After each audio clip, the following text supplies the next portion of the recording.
يهده الله فلا مضل له ومن يضلل فلا هادي له وأشهد أن لا إله إلا الله وحده لا شريك له وأن محمدا عبده ورسوله يا أيها الذين آمنوا اتقوا الله حق تقاته ولا تموتن إلا وأنتم مسلمون أيها الناس اتقوا ربكم الذي خلقكم من نفس واحدة وخلق منها زوجها وبث منهما رجالا كثيرا ونساء واتقوا الله الذي تساءلون به والأرحام إن الله كان عليكم رقيبا يا أيها الذين آمنوا اتقوا الله وقولوا قولا سديدا يصلح لكم أعمالكم ويغفر لكم ذنوبكم ومن يطع الله ورسوله فقد فاز فوزا عظيما أما بعد فأعوذ بالله من الشيطان الرجيم كلوا من طيبات ما رزقناكم ولا تطغوا فيه فيحل عليكم غضبي ومن يحلل عليه غضبي فقد هوى لائق صدق تکریم سامعین مکرم اللہ عز و جلال ہم سب کے خالق و مالک اور رازق ہے، وہ قادر مطلق ہے۔ رب تعالیٰ نے اپنی منشا اور مرضی کو سمجھانے کے لیے 1,24,000 پیغمبروں کو مبعوث کیا، 315 رسول بنائے اور بقیہ سب انبیاء بنا کے بھیجے۔ نبی وہ ہوتا ہے جو سابقہ شریعت کو ہی پرموٹ کرتا ہے، رسول وہ ہوتا ہے جو سابقہ شریعت کے ساتھ مزید اللہ ذو جلال کی طرف سے ملنے والی رہنمائی کو لوگوں تک پہنچاتا ہے۔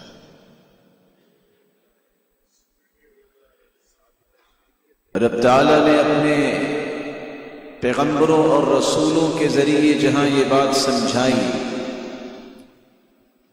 کہ انسانیت کی تخلیق کا مقصد ہے رب اس کی عبادت، وہاں یہ بات بھی سمجھائی کہ رب تعالیٰ راضی کیسے ہوتے ہیں اور رب تعالیٰ ناراض کیسے ہوتے ہیں۔ دنیا کے اندر انسان کے لیے سب سے بڑی چیز جو آج کے دور میں بن چکی ہے، فلاں ناراض نہ ہو جائے،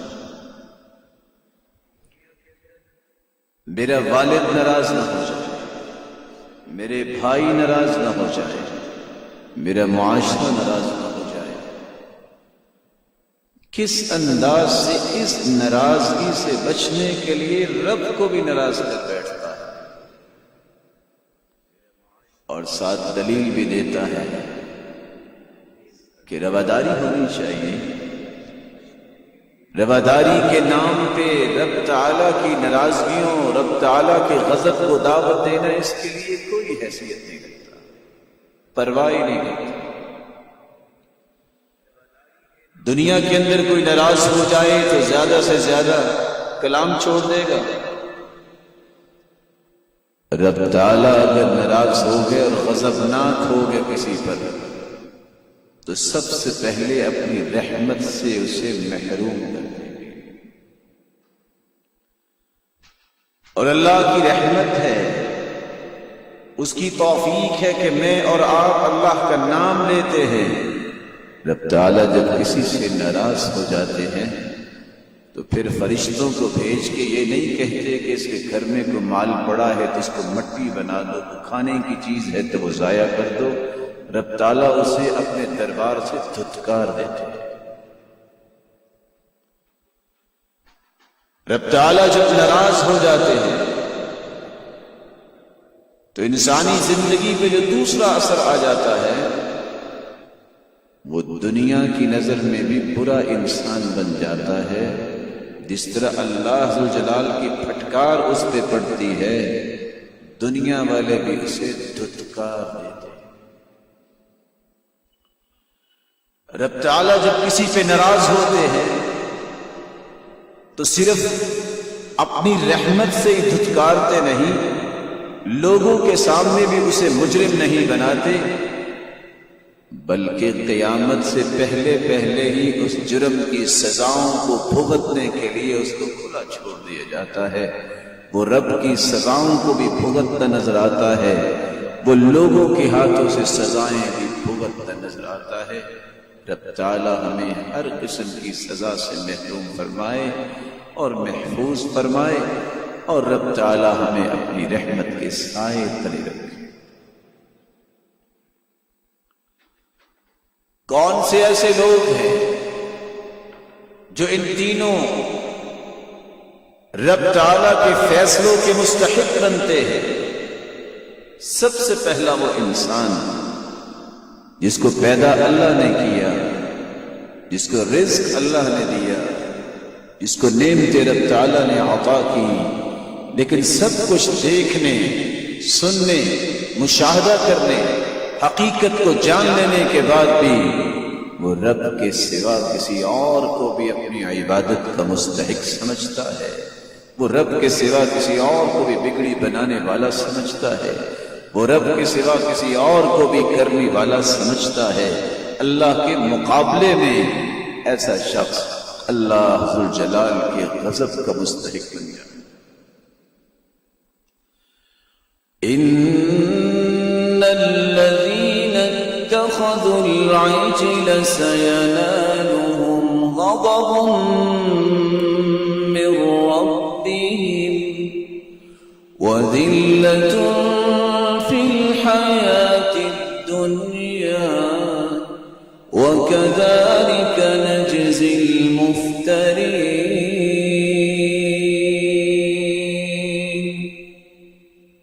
موسیٰ علیہ السلام کی قوم نے بچڑے کی پوجا کی.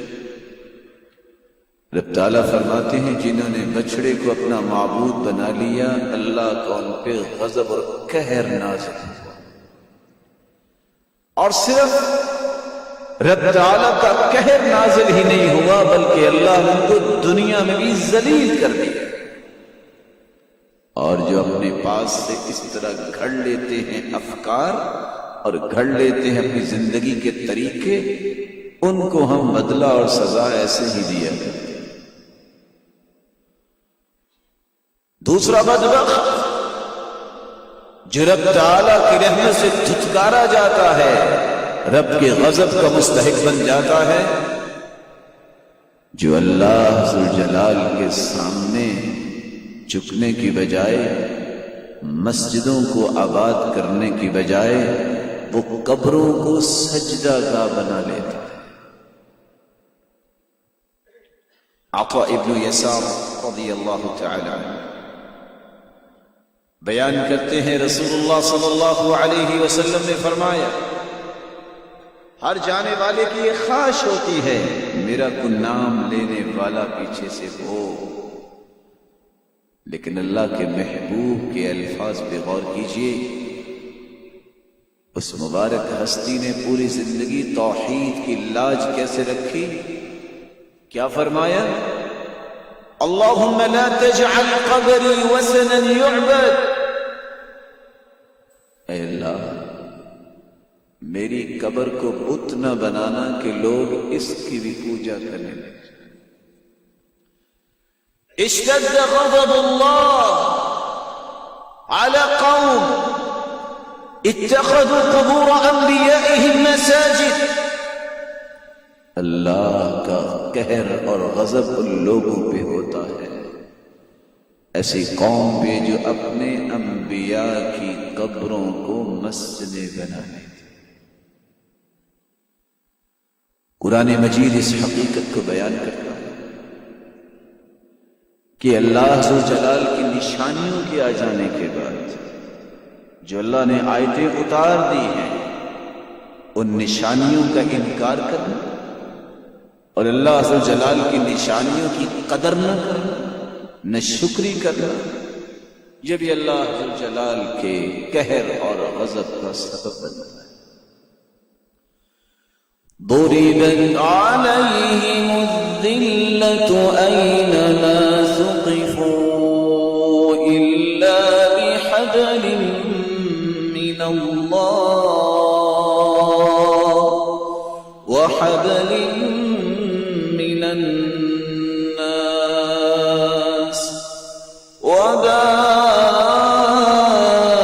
وباءوا بغضب من الله وضربت عليهم المسكنة ذلك بأنهم كانوا يكفرون بآيات الله ويقتلون الأنبياء بغير حق ذلك بما عصوا وكانوا يعتدون۔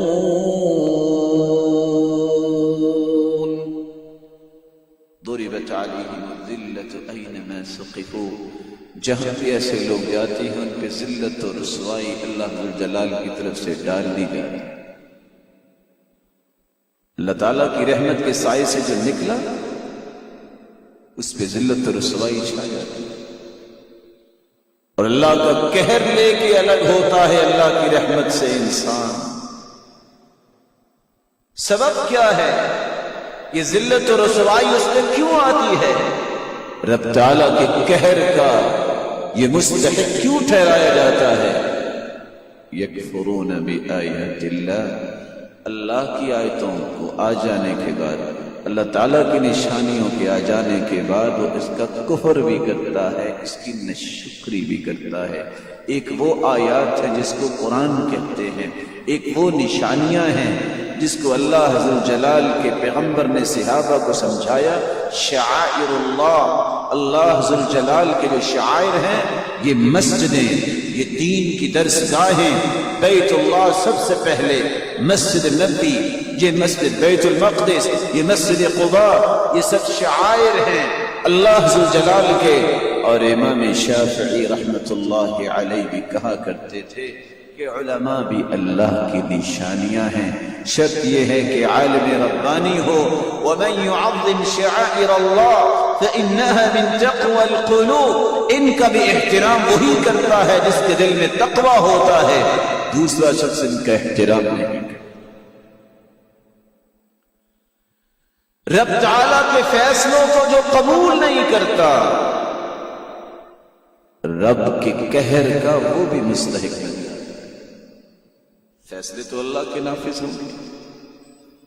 اللہ کا فیصلہ ہے جس کو چاہے بلند مقام دے دے، جس کو چاہے گرا دے، جس کو چاہے عزت دے، جس کو چاہے ذلیل کر دے، جس کو چاہے امیر بنائے، جس کو چاہے فقیر بنائے۔ وہ تو اتنا بڑا بادشاہ ہے، وہ تو کنویں سے نکال کے یوسف کو تخت پہ بٹھانے پہ قادر ہے۔ وہ اسی مصر میں 40 سال حکومت کرنے والوں کو پنجرے میں بند کروا دیتا ہے، کوئی پوچھنے والا ہی نہیں ہے۔ بئس ما اشتروا به انفسهم ان يكفروا بما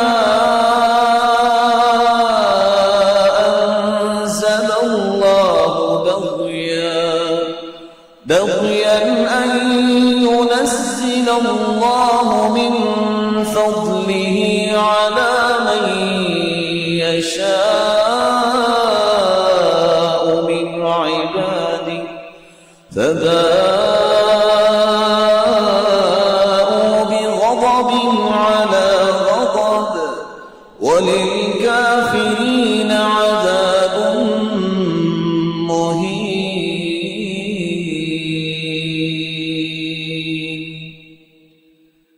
کچھ لوگوں نے اپنی جان پہ ظلم کیا ہے، انہوں نے رب تعالیٰ کے فیصلوں کو ٹھکرا دیا۔ کیوں ٹھکرا دیا ہے؟ باغیانہ سے ایسا کیوں نہیں ہوا؟ تم ہو کون ہو یہ کہنے والے؟ ایسا کیوں نہیں ہوا؟ اللہ ذوالجلال تیرے فیصلوں کا پابند ہے، تمہیں اللہ کے فیصلوں کا پابند ہونا ہے۔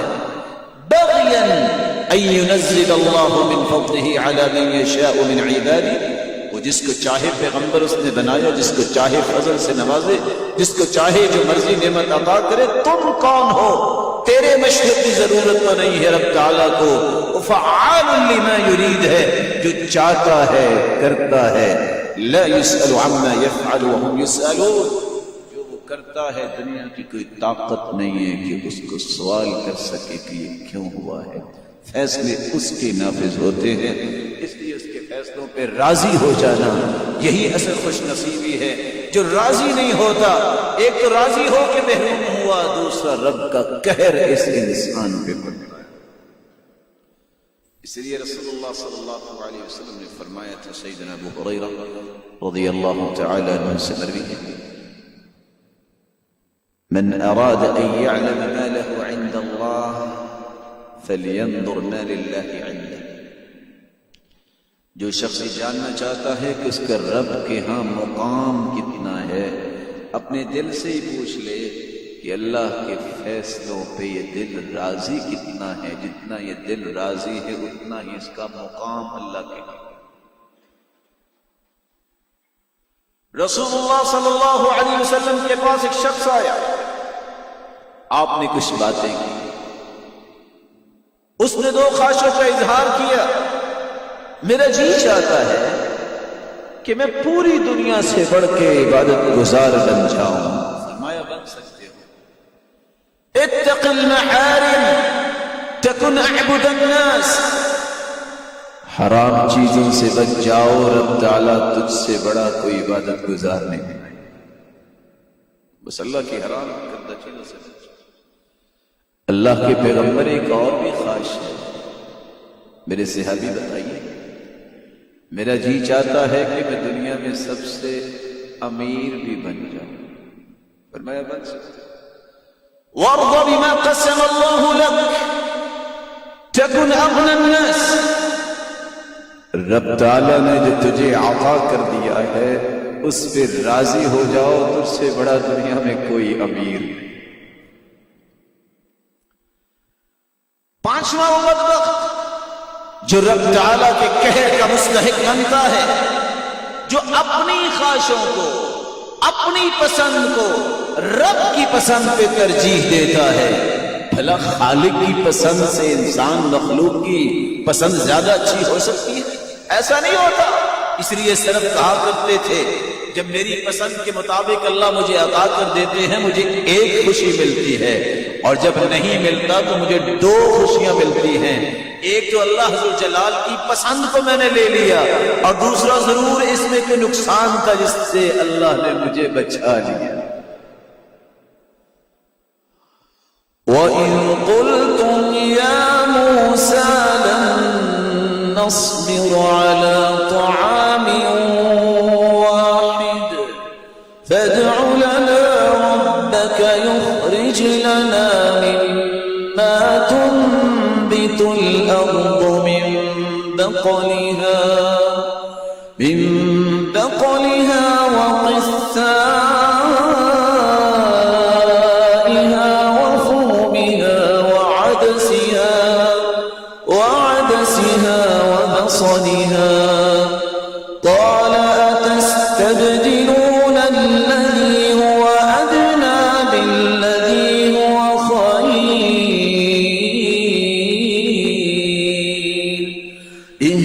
اهبطوا مصرا فإن لكم ما سألتم وضربت عليهم الذلة والمسكنة وباءوا بغضب من الله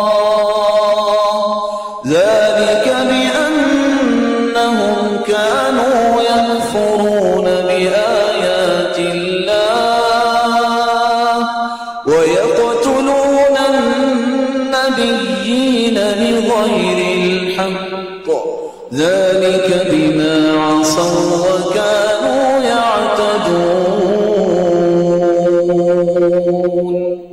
موسیٰ علیہ السلام کی قوم کو رب تعالیٰ نے کتنی بڑی نعمتوں سے نوازا. ایک لمحے کے لیے ذرا آپ بھی سوچیں، میں بھی سوچتا ہوں، جس کو من اور سلوہ جس قوم کو مل رہا تھا، نہیں ان کی کو محنت، نہیں ان کو کمانے کی ضرورت، نہیں ان کو پکانے کی ضرورت، پکا پکایا یہ من و سلوہ ان کو مل جاتا تھا. لیکن رب کی نعمتوں کا انہیں شکر کرنا چاہیے تھا. وہ من و سلوہ، یہ بھنے ہوئے پٹیر جب ان کے پاس آتے، کہتے ہیں نہیں اللہ تعالیٰ کوئی مزہ نہیں آ رہا، یہ دال ہو نہ کوئی ککڑی ہو، نہیں کوئی ترکاری ہو، یہ مزہ نہیں آ رہا. رب تعالیٰ جو ہے وہ کیا دینا چاہ رہے ہیں اور قوم کی خواہش کیا ہے؟ اللہ تعالیٰ نے پھر ان کو اپنے قہر کا مستحق بنایا. یتیہون فی الارض، 40 سال وہ دنیا میں دھکے کھاتے رہے ہیں، ان کو پتہ ہی نہیں چلتا تھا جانا کیا. جو قوم رب تعالیٰ کی پسند پہ اپنی پسند کو ترجیح دیتی ہے، وہ بنی اسرائیل کی طرح دھکے ہی کھاتی ہے. سبب کیا تھا کہ ان لوگوں نے اللہ ذو جلال کی پسند کو پسند نہیں کیا. رب تعالیٰ نے ان پہ غضب نازل کیا، ایسا قہر کہ حتیٰ کہ رسول اللہ صلی اللہ علیہ وسلم نے فرمایا کہ میں دیکھتا ہوں بنی اسرائیل کی ایک امت، فقدت امت من بنی اسرائیل، بنی اسرائیل کی ایک امت گم ہو گئی. آپ نے فرمایا نظر نہیں آ رہی، اصل میں اللہ نے اسے مسخ کر کے چوہیا بنا دیا ہے. اللہ کا فیصلہ تھا عزتوں کی حفاظت کرو، عفتوں کی حفاظت کرو، شرم و حیا بہت بڑی نعمت ہے. اللہ کی اس پسند کو جو قوم پسند نہیں کرتی، بنی اسرائیل کی عورتوں نے جوڑے بھی بنائے. انما هلك بنو اسرائیل حين اتخذ نساؤهم قصة من شعر. ان کی عورتوں نے اپنے سروں پہ جوڑے بنائے. اللہ نے یہ بال زینت کے لیے دیے تھے عورتوں کو کہ بیڑیاں بنائیں، مردوں کو زینت کے لیے بال دیے ہیں داڑھیوں کے. رب کی پسند پہ اپنی پسند کو ترجیح دی، نتیجہ کیا نکلا؟ تعالیٰ نے اس قوم کو چوہا بنا دیا. اللہ کے رسول نے ایک دلیل پیش کی، فرمایا چوہیا کے سامنے اگر دودھ رکھا جائے، بکری کا تو چوہیا بکری کا دودھ پی لیتی ہے، لیکن اگر اونٹنی کا دودھ رکھا جائے تو یہ چوہیا دودھ نہیں پیے گی. الا ما حرم اسرائیل علی نفسہ، یعقوب علیہ السلام نے اونٹ کا گوشت اور اونٹنی کا دودھ جو ہے اپنے اوپر حرام کر لیا تھا. دلیل بھی دی کہ یہ چوہیا جو ہے رب تعالیٰ نے بنی اسرائیل کی اس قوم کو مسخ کر کے چوہے میں تبدیل کی. اور دوسری روایت کے الفاظ ہیں، جب گو اللہ کے رسول کے سامنے پیش کی گئی، آپ نے فرمایا انی اعافو، میں نہیں کھانا چاہتا، مجھے پسند نہیں ہے. دوسری روایت میں آتا ہے یہ میری قوم کے لوگ نہیں کھاتے، اور تیسری روایت بتاتی ہے یہ مسخ شدہ ہے اس لیے میں اس کو کھانا نہیں چاہتا، ہے حلال لیکن محمد صلی اللہ علیہ وسلم اس کو نہیں کھائیں گے. کس چیز سے مسخ شدہ ہے؟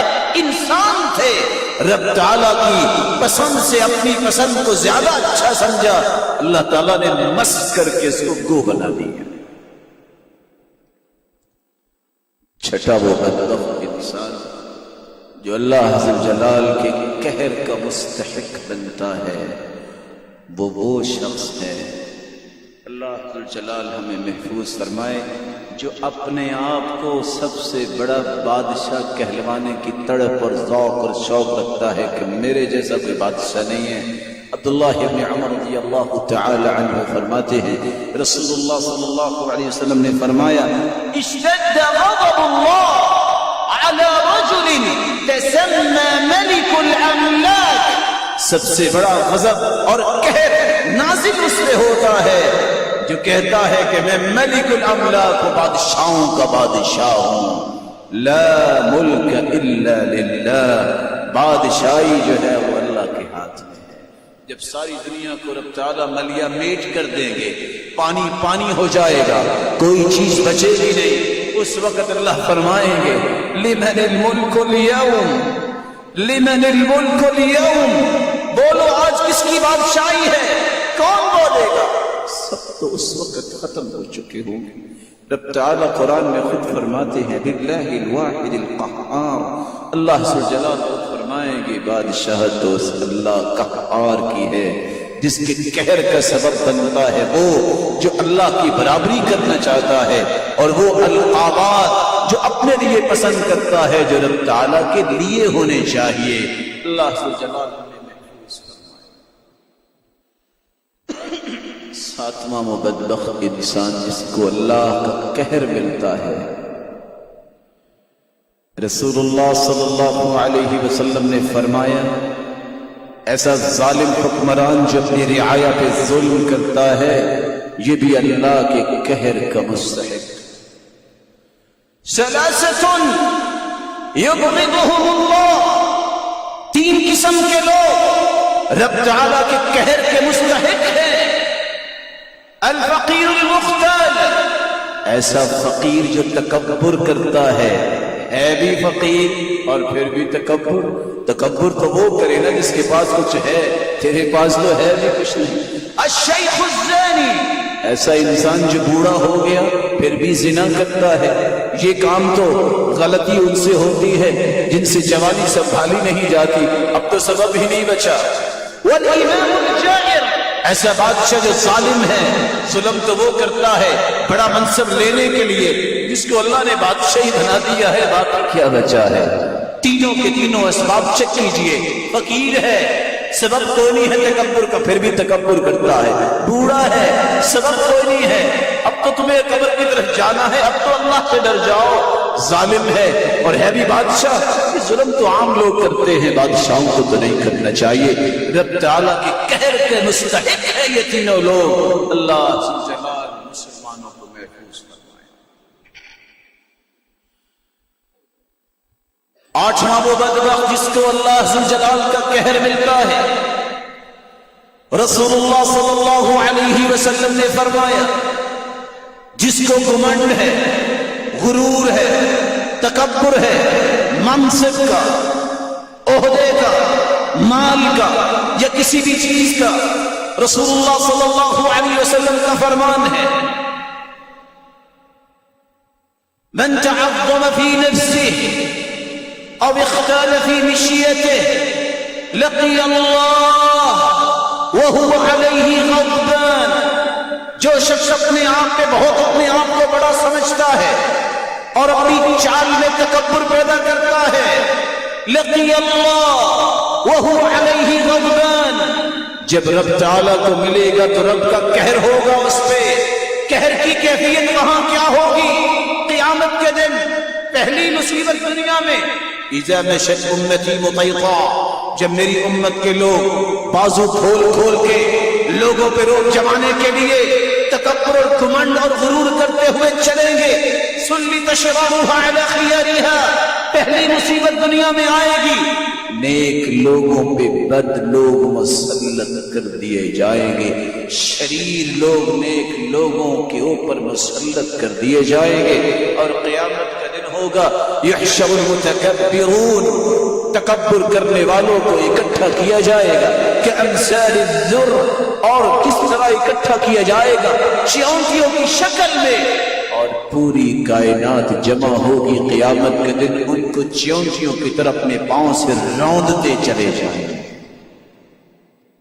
اللہ ذوالجلال اور تکبر اچھا لباس پہننے اور اچھا جوتا پہننے کو نہیں کہتے۔ تکبر کا مطلب ہے بطر الحق وغمط الناس، حق آ جائے قرآن کی شکل میں، حدیث کی شکل میں، اس کو ٹھکرا دینا، وغمط الناس، اور لوگوں کو اپنے سے حقیر سمجھنا، وغمص الناس، اور دوسری روایت کے الفاظ ہیں اپنے پلے کا کسی کو نہ سمجھنا، یہ تکبر ہے۔ اللہ جلال ہمیں تکبر سے محفوظ فرمائے۔ نوع انسان جو رب تعالیٰ کے قہر کا مستحق ہے، آپ صلی اللہ علیہ وسلم نے فرمایا تھا قیامت کی نشانیوں میں ایک نشانی یہ بھی ہے کہ قتل و غارت عام ہو جائے گی۔ مارنے والے کو بھی پتہ نہیں ہوگا کہ میں نے کیوں مارا ہے، اور مرنے والے کو بھی پتہ نہیں ہوگا میرا گناہ کیا ہے۔ وَمَن يَقْتُلْ مُؤْمِنًا مُتَعَمِّدًا فَجَزَاؤُهُ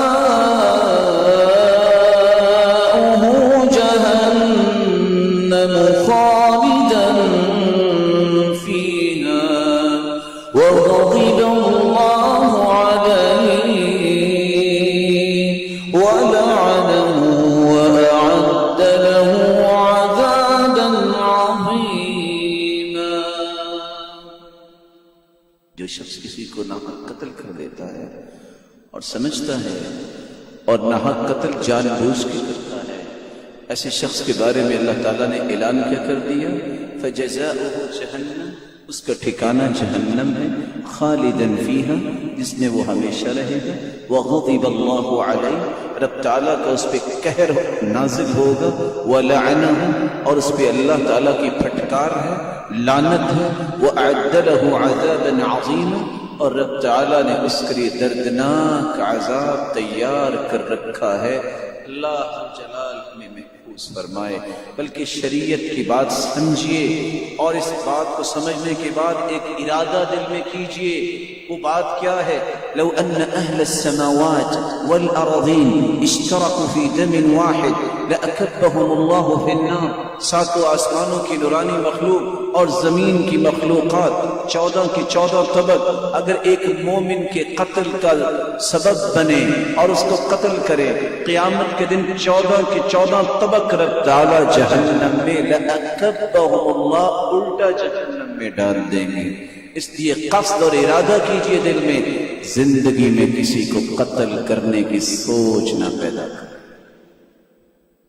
10ویں بات جس کے بارے میں رسول اللہ صلی اللہ علیہ وسلم نے فرمایا، ناراضگی میں قہر میں رہے گا حتی ینزع، جب تک وہ جھگڑا چھوڑ نہیں دیتا، ظلم کی پشپنائی چھوڑ نہیں دیتا، اور ظالم سے ہاتھ کھینچ نہیں لیتا، اور ظالم کے ہاتھ کو پکڑ نہیں لیتا، اس وقت تک رب تعالیٰ کے قہر میں، اس کے غصے میں اور سخط میں رہے گا۔ رب تعالیٰ میں حق کو حق کہنے والے بنائے اور باطل کو باطل کہنے والے بنائے۔ اللہم ارنا الحق حقا وارزقنا اتباعه وارنا الباطل باطلا وارزقنا اجتنابه۔ قرآن مجید نے ایک اور حقیقت کو بیان کیا ہے، 11واں وہ بدبخت ہے جس کے بارے میں قرآن نے یہ فیصلہ دے دیا ہے کہ جو اللہ عز و جلال کے بارے میں جھگڑا کرتا ہے وہ بھی اللہ کے قہر کا مستحق ہے۔ اللہ کے بارے میں کون جھگڑتا ہے؟ ملحدانہ سوچ، ملحد جن کا آج رب پہ بھی ایمان اور یقین نہیں رہا، کاش یہ بات میری کو سمجھنے والا اس سمجھ کو شریعت کی روشنی میں لے۔ وہ دانشگاہیں جہاں علم و معرفت و عرفان کی گتھیاں سلجھانی چاہیے، وہاں پڑھنے والا آج سوال کرتا ہے کہ میں نہیں مانتا رب کون ہے، مجھے دلائل پیش کرو۔ یہ ملحد جن کی پشپنائی کرنے والے کو بھی خوف نہیں آتا، رب کے بارے میں بھی وہ انکاری ہو گیا۔ قرآن مجید میں اللہ ذو جلال فرماتے ہیں وہ لوگ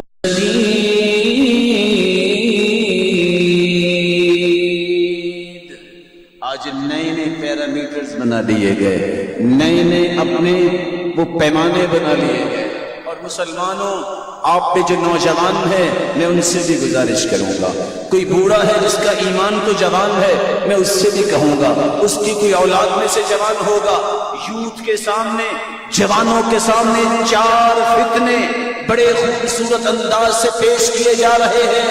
ان فتنوں کو سمجھیے۔ سب سے پہلا فتنہ جس میں آج نوجوان پھنستے ہیں اور ٹین ٹریک ہو جاتے ہیں، وہ فتنہ ہے جس کا نام ہے آزادی ہونی چاہیے۔ آزادی کس بات کی؟ رب نے تمہیں آزاد پیدا کیا ہے، رب نے تمہیں وطن عزیز عطا کیا ہے، تم آزادی سے نماز پڑھو، روزے رکھو، مسلمانوں کی خیر خواہی کرو، معاشرے کی رونقوں کا حصہ بنو، مسکراہٹیں بکھیرو، احترام بڑے کا کرو، چھوٹے پہ شفقت کرو۔ آزادی ہے۔ آزادی کا مفہوم وہ نہیں جو یورپین طے کرتے ہیں، اور یورپین نے طے کیا کیا؟ آزادی کا مفہوم کہتے ہیں انسان ہوں میں جب خود سوچ سکتا ہوں تو پھر فیصلہ بھی تو خود کر سکتا ہوں نا، اس لیے مجھے رب کی ضرورت نہیں ہے، نعوذ باللہ من ذالک۔ یہ آزادی کا مفہوم یورپ نے پیش کیا، ان ظالموں نے پیش کیا، یہودیوں نے، عیسائیوں نے، ملحدوں نے۔ آج مسلمان بھی اسی آزادی کے نعرے پہ کہتا ہے آزادی ہونی چاہیے۔ کون سی آزادی؟ یہ آزادی ہے، یہ تو رب کے عذاب کو دعوت دینا ہے۔ آزادی یہ ہے اپنے وطن کی اس فضاؤں کے اندر رب کے دین کو نافذ کرو، ہر خیر کے پہلو کو غالب کرو، ہر برائی کو ختم کرنے کے لیے ہاتھوں میں ہاتھ ملاؤ، اور حکومت کی سرپرستی میں اور اپنے بازوؤں کے ساتھ بازوؤں کو ملا کے اس برائی کو ختم کرو۔ آزادی یہ ہے، جو اس آزادی پہ پاؤں رکھنا چاہے اس کا قدم کاٹو، جو آنکھ کھولتا ہے آنکھ کو پھوڑ دو۔ یہ آزادی نہیں ہے جو یورپین دیتے ہیں، آزادی وہ ہے جو اسلام نے۔ اس لیے آپ بائبل کو کھول کے دیکھیں، بائبل بھی مین کائنڈ کا لفظ استعمال کرتی نظر آتی ہے، اللہ کا بندہ۔ ہم سب اللہ کے بندے ہیں۔ کانٹ اور ریکارڈ جب آیا یہ ظالم، انہوں نے مین کائنڈ سے بدل کے ہیومن کائنڈ، ہیوم آیا، اس نے اپنا ایک موقع پیش کیا۔ کون سا رب ہے، کون سا مالک ہے، کون سا خالق ہے، یہ سارے اس کے تصورات تھے جو مسلمانوں میں بھی آ گئے۔ آج کالجوں، یونیورسٹیوں میں جو ہماری دانشگاہیں ہیں، رب تعالیٰ دانشگاہوں کی حفاظت بھی فرمائے اور اچھے کام کرنے کی توفیق بھی عطا فرمائے۔ وہاں پہ پڑھنے والا آج ایک کہنا شروع ہو گیا ہے، آئی ایم ایکس مسلم، میں مسلمان تھا اب نہیں رہا کیونکہ میں مطمئن نہیں رہا اسلام پہ۔ نعوذ باللہ من ذالک۔ دوسرا نعرہ جو آج یوتھ کو پریشان کر رہا ہے، اور وہ کیا ہے؟ مساوات ہونی چاہیے۔ کوئی شخص سوچنے پہ تیار ہی نہیں ہے کہ اس کا مفہوم کیا ہے۔ مساوات کا مطلب ہے برابری، مساوات کا حکم ہے برابری کا حکم۔ ہمارا دین دین عدل ہے۔ عدل کا مطلب ہوتا ہے ہر ایک کو پورے حقوق ملے۔ مساوات، برابری اس وقت ہوتی ہے جب اولاد ہو، اولاد میں برابری کرو۔ ایک کو اگر پورے کپڑے لے کے دیے ہیں تو دوسرے کو بھی لو کے دو۔ اگر ایک کو تم نے پیار کیا ہے تو دوسرے کے ساتھ بھی کرو۔ سووا بین اولادکم، حدیث کے الفاظ ہیں، اپنی اولاد میں مساوات کرو۔ جس طرح تم چاہتے ہو کہ تمہاری ساری اولاد تمہاری خدمت برابر کرے، یہ اچھا ہے، یہ اچھا نہیں۔ دل تو یہ چاہتا ہے کہ یہ جیسے میرا خادم ہے وہ بھی خادم بنے۔ یہ تو تم چاہتے ہو کہ دونوں ایک جیسے میری خدمت کریں، نیکی کریں، میرا خیال رکھیں، تو تمہیں بھی مساوات کرنی چاہیے۔ نظام دنیا نظام عدل ہونا چاہیے۔ رب کے نظام عدل کے تحت مساوات کا قانون کس نے بنایا؟ جو آج پھر رہا ہے۔ ایک وہ نظام ہے جو اسلام نے پیش کیا، وہ نظام عدل ہے۔ کسی کا قد 7 فٹ ہے، کسی کا قد 5 فٹ ہے، یہ بھی عدل ہے۔ یہ بھی عدل ہے، اس کے حقوق بھی پورے ہیں، اس کے حقوق بھی پورے ہیں۔ مساوات یہ چاہتی ہے 2 فٹ اس کو کاٹو نا، اس کو بھی 5 فٹ کرو، کر سکتے ہو؟ اصل مقصود کیا ہے؟ یورپین نے مساوات کا مفہوم کیا پیش کیا؟ سب انسان برابر ہے، سب کو انسان کہتے ہیں، سب کو عقل دی اللہ نے، سب کو سوچ دی ہے، سب کو شعور دیا ہے، سب برابر ہے۔ مسلمان کہتا ہے نہیں، اگر کھربوں لوگ صحابہ جیسے ہو جائے تو ایک نبی نہیں بن سکتا، یہ درجہ ہے۔ کھربوں لوگ تابعین جیسے ہو جائے ایک صحابی نہیں بن سکتا، یہ ایک درجہ ہے۔ کھربوں لوگ اگر تبع تابعین جیسے آ جائیں ایک تابعی نہیں بن سکتا، یہ درجہ ہے۔ یہ درجات کو ختم کرنے کی سازش ہے۔ مساوات کے نام پر مسلمانوں تمہارے ایتھکس، تمہارے ہیٹس کو ختم کرنے کی کوشش ہے۔ عدل کا نظام لایا جائے۔ دنیا کے اندر جو رب تعالیٰ نے بیان کیا، عدل یہ ہے کہ پوری کائنات سے اعلیٰ محمد الرسول اللہ صلی اللہ علیہ وسلم ہے، اور اللہ کے رسول کے صحابی جس نے ایک گھڑی اپنے پیغمبر کے ساتھ گزاری ہے، کسی کو عمر نوح بھی مل جائے عبادت میں گزار دے، وہ صحابی کی ایک گھڑی کا مقابلہ نہیں کر سکتا۔ یہ نظام عدل ہے، یہ نظام مساوات سمجھنی چاہیے۔ اور تیسرا نعرہ جو نوجوانوں کے سامنے آتا ہے، سبھی کہتے ہیں بہت اچھی بات ہے، ہونا چاہیے، اور وہ نعرہ کیا ہے؟ ترقی ہونی چاہیے۔ ترقی کا کون دشمن ہے؟ ترقی ہونی چاہیے۔ پہلے میں نماز پڑھتا تھا، سنتیں ادا کرتا تھا، اب مجھے تہجد بھی پڑھنی چاہیے، ترقی ہے۔ پہلے میں قرآن سادہ پڑھا ہوا تھا، اب میں نے ترجمہ بھی پڑھنا ہے، ترقی ہونی چاہیے۔ پہلے میں مسلمانوں سے خیر خواہی پوری نہیں کرتا تھا، اب مجھے بڑھ چڑھ کے کرنی چاہیے، ترقی ہے۔ اپنے ملک کو بہتر بنانے کے لیے میں نے کچھ پڑھا لکھا نہیں، مجھے وہ پڑھائی کرنی چاہیے۔ اپنے ملک کو لے کے چلو، اپنے ملک کو بلڈ کرنا ہے۔ میرے پاس وہ علم اور ہنر نہیں ہے کہ میں انجینئر بنوں، میں میڈیکل میں جاؤں، میں دوسرے شعبوں میں جاؤں تاکہ اس کو بھی میں بلند کروں، میں اغیار کا غلام نہ بنوں، اپنے ہاتھوں پہ اللہ ذو جلال کی رحمت کو لانے کی کوشش کروں، یہ ترقی ہے۔ لیکن کب؟ یہ ساری چیزیں کرنے سے پہلے نماز کی پابندی، قرآن پڑھنا، اور مسلمانوں کی قدر کرنا، بڑے کا احترام کرنا، رشتہ داریوں کو سنبھالنا، اپنے گھروں کو رون کے دینا، بچوں کی اچھی تربیت کرنا، یہ ترقی ہے جو عثمان کے پاس تھی، وہ ترقی جو عبد الرحمن بن عوف کے پاس ہے۔ عالمی منڈی میں صف اول کے تاجر اور مسجد نبوی میں صف اول کے نمازی ہے۔ صبح کی نماز ہے، تاجر کہتا ہے بس آفس میں لیٹ ہو گیا، اس لیے رات نیند نہیں پوری ہوئی، نماز نہیں پڑھ سکا۔ یہ عالمی منڈی میں صف اول کا تاجر ہے، فجر کی نماز میں پہلی صف میں کھڑا ہے، عمر رضی اللہ تعالیٰ عنہ کو خنجر لگے، وہ تو گر گئے، یہ نماز بھی پوری کروائی تو اس تاجر نے پوری کروائی۔ یہ ترقی ہے، یہ ترقی نہیں ہے کہ اسلام جاتا ہے تو جائے، ہمیں پیسہ چاہیے، یہ ترقی نہیں ہے۔ رب کے عذاب کو دعوت ہے، رب کے قہر کو دعوت دینا ہے۔ اللہ کے رسول نے فرمایا تھا میں یہ طبلے توڑنے آیا تھا، اور فرمایا جس قوم کے اندر رقص کرنے والی زیادہ ہو جائیں گی، عام ہو جائے گی، موسیقی عام ہو جائے گی، ایک وقت آئے گا رب تعالیٰ کسی کو بندر بنا دیں گے، کسی کو خنزیر بنا دیں گے، اور لوگ اچھے بنے ہوں گے، وہ زمین کا انسان دنسا دیا جائے گا۔ اللہ ایسی ترقی سے ہمیں محفوظ فرمائے، اور وہ ترقی اس وطن عزیز کو عطا کرے جو ترقی صحابہ کرام کو اللہ نے عطا کی تھی۔ اللہ مجھے اور آپ کو اپنے قہر سے محفوظ فرمائے اور اپنی رحمت کا سایہ دے۔ وآخر دعوانا الحمدللہ۔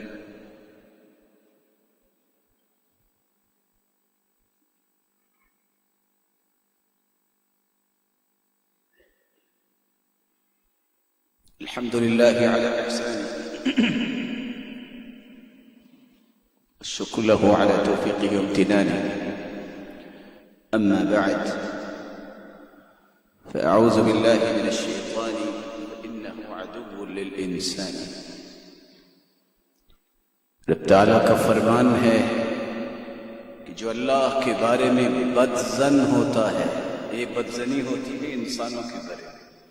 ایک بندہ اللہ کے بارے میں بدظن ہو جائے، پتہ نہیں نماز پڑھوں گا تو میرا بھی کوئی حال ہوگا کہ نہیں ہوگا. اور آج سب سے بڑا فتنہ یہ ہے، جو بھی دین کی طرف آنے لگتا ہے اس کو 1 سے 10 سوال شیطان یہ دیتا ہے. دیکھنا نمازی بن گیا نا، دکان نہیں چل رہی، اور سچ بولا نا، کاروبار نہیں چلتے، اور پردہ تم نے اپنی بیوی بچی بہن ماں کو کروا دیا اور خاندان ٹوٹ جائیں گے، اور تم نے داڑھی رکھ لی تو یہ ہو جائے گا. میرے بھائیوں، اپنی عقلوں کا علاج کرواؤ جو ایسا سوچتے ہیں. محمد مصطفیٰ نے تربیت ہی ایسے کی ہے. محمد مصطفیٰ نے دنیا کو سمجھایا یہ ہے کہ مومن کا ایمان ہو، یقین ہو، اور ایسا یقین وہ اپنے قدموں پہ کھڑا ہے تو رب کی توفیق سے، اس کی رحمت سے وہ کہتا ہے میرا رب مجھے ضائع نہیں کرے گا، میرے رب نے مجھے پیدا کیا، ذمہ داری بھی اس کی ہے، دنیا کی کوئی طاقت اس کو کبھی بھی پریشان نہیں کر سکتی کیونکہ رب اس کے ساتھ ہے. اگر کوئی پریشانی آ بھی جائے اجر ہے، رب اس کے ساتھ ہے، اللہ اس کو کبھی ضائع نہیں ہونے دیتے. ان اللہ لا یضیع اجر من احسن عملا، جو اچھا عمل کرنے والا ہے رب تعالی اس کے عمل کو ضائع نہیں. رسول اللہ صلی اللہ علیہ وسلم نے اس لیے فرمایا من قال للمنافق یا سیدی فقد اغضب الرب، جو کسی منافق کو کہتا ہے کہ یہ میرا سید ہے، سردار ہے، اس نے بھی اللہ کے غضب کو، اللہ کے قہر کو دعوت دی ہے. اور قرآن مجید میں اللہ فرماتے ہیں وَيُعَذِّبَ الْمُنَافِقِينَ وَالْمُنَافِقَاتِ وَالْمُشْرِكِينَ وَالْمُشْرِكَاتِ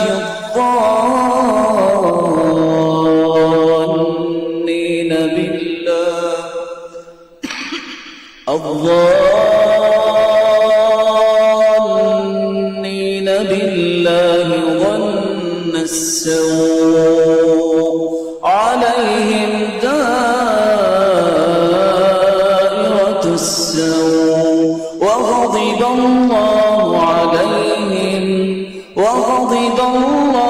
عليهم وأعد لهم جهنم وساءت مصيرا. اللہ تعالیٰ عذاب دے گی ان منافقوں کو جو عقیدے کے منافق ہیں. منافق کی 2 قسمیں ہیں، چھوٹا منافق، ایک بڑا منافق. عملی جو کوتاہی ہوتی ہے اس کو نفاق اصغر کہتے ہیں. جھوٹ بولنا، وعدہ خلافی کرنا، امانت میں خیانت کرنا. اور آج یہ نقطہ بھی میں آپ کی خدمت میں پیش کرنے جا رہا ہوں. منافقت کی نشانی ہے جھوٹ بولنا، منافقت کی نشانی ہے وعدے پورے نہ کرنا، منافقت کی نشانی ہے امانت میں خیانت کرنا. گناہ ہے، جرم ہے، معصیت ہے، نافرمانی ہے. لیکن اگر یہ توبہ کر لیتا ہے یہ شخص، یہ ایمان کے دائرے سے خارج نہیں ہوا، گناہ کا مرتکب ہے. ایک منافق وہ ہے جو عقیدے کا منافق ہے. عقیدے کے منافق سے مراد کیا ہے؟ جو نبی کے لائے ہوئے دین سے بغض رکھتا ہے، جو نبی کے لائے ہوئے دین کی تصدیق نہیں کرتا، جو نبی کے لائے ہوئے دین کے نصرت اور مدد نہیں کرتا اور کہتا ہے ضرورت نہیں ہے. اسی طرح بڑے نفاق میں سے یہ بھی ہے کہ جب انبیاء کے بارے میں، جب مسلمانوں کو دکھ پہنچے تو کہتا ہے ٹھیک ہے. عقیدے کا منافق، اس کے بارے میں قرآن نے فیصلہ دیا ہے ان المنافقین فی الدرک الاسفل من النار. عقیدے کا منافق جہنم کے سب سے نچلے درجے میں ہوگا. اور اس کی ایک اور حقیقت آیت کی روشنی میں سن لیجئے، آپ کو اندازہ ہو جائے کہ میں کہنا کیا چاہ رہا ہوں. وَقَدْ نَزَّلَ عَلَيْكُمْ فِي الْكِتَابِ أن إذا سمعتم آيات الله يكفر بها ويستهزأ بها فلا تقعدوا معهم حتى يخوضوا في حديث غيره إنكم إذا مثلهم إن الله جامع المنافقين والكافرين في جهنم جميعا وقد نزل عليكم في الكتاب رب تعالیٰ نے کتاب میں ایک بات نازل کر دی ہے، وہ کیا ہے؟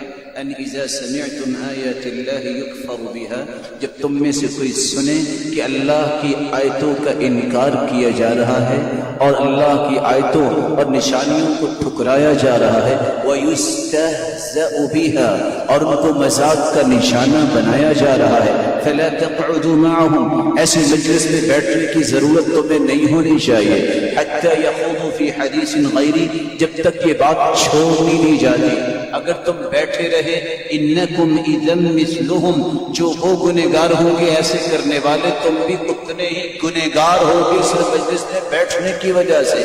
ان اللہ جامع المنافقین والکافرین فی جہنم جمیعا، دین کے ساتھ مذاق، اللہ کی آیتوں کے ساتھ مذاق اور اللہ کی آیتوں کو ٹھکرانا اور ان کے ساتھ کفر کرنا، یہاں کافر اور منافقوں کا اکٹھا تذکرہ آ گیا۔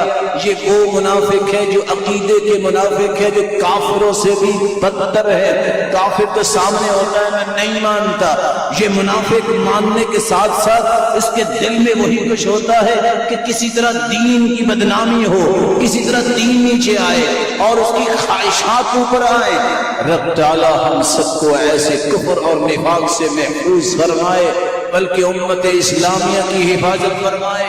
رسول اللہ صلی اللہ علیہ وسلم نے فرمایا، اے علی میں تمہیں ایک بات بتانا چاہتا ہوں، من احب علیا احبہ اللہ ومن ابغض علیا ابغضہ اللہ، اور پھر فرمایا من ابغض عمارا ابغضہ اللہ، جو عمار بن یاسر رضی اللہ عنہ اس سے بغض رکھتا ہے اللہ اس پہ ناراض ہوتے ہیں، وہ اللہ کے قہر کا مستحق ہے۔ دین وہ ہے جو صحابہ نے سمجھا، دین وہ ہے جو صحابہ نے اللہ کے رسول سے لیا۔ سب سے بڑے رول ماڈل، سب سے بڑا جو روشنی کے مینار ہیں وہ صحابہ ہیں۔ اللہ کے رسول کا فرمان ہے جو ان سے محبت کرتا ہے وہ رب کی محبت کا مستحق بن جاتا ہے، جو ان سے بغض رکھتا ہے ایسے لوگ اللہ کے قہر کے مستحق ہیں۔ اس لیے قرآن نے فیصلہ دے دیا، فَإِنْ آمَنُوا بِمِثْلِ مَا آمَنْتُمْ بِهِ فَقَدِ اهْتَدَوْا، جب تک صحابہ کے راستے کو اختیار نہیں کوئی کرتا، اس طرح کا ایمان نہیں بناتا، اس وقت تک ہدایت یافتہ نہیں ہو سکتا۔ رسول اللہ صلی اللہ علیہ وآلہ وسلم نے فرمایا تھا، ان اللہ یبغض الفاحش المتفحش، فحش گوئی اور فحاشی کو پسند کرنے والا بھی رب کے قہر کا مستحق ہے۔ من لم يسأل اللہ یغضب علیہ، آخری بات جو رب تعالیٰ سے مانگتا نہیں، دعا نہیں کرتا، اللہ کا غضب اس پہ بھی پڑتا ہے۔ رب سے دعا کیجئے اللہ مجھے اور آپ کو، بلکہ ہم سب کے جن کے ساتھ تعلقات ہیں امت اسلامیہ کو اپنے قہر سے محفوظ فرمائے، اپنے غضب سے محفوظ فرمائے، بلکہ اپنی رحمت نازل فرمائے، سب کے گناہوں کو معاف فرمائے۔ اس طرح اللہ کے گھر میں جمع ہے، رب تعالی ہمیں جنت الفردوس میں جمع فرمائے اور اپنے دیدار کا مستحق بنائے۔ وآخر دعوانا الحمدللہ۔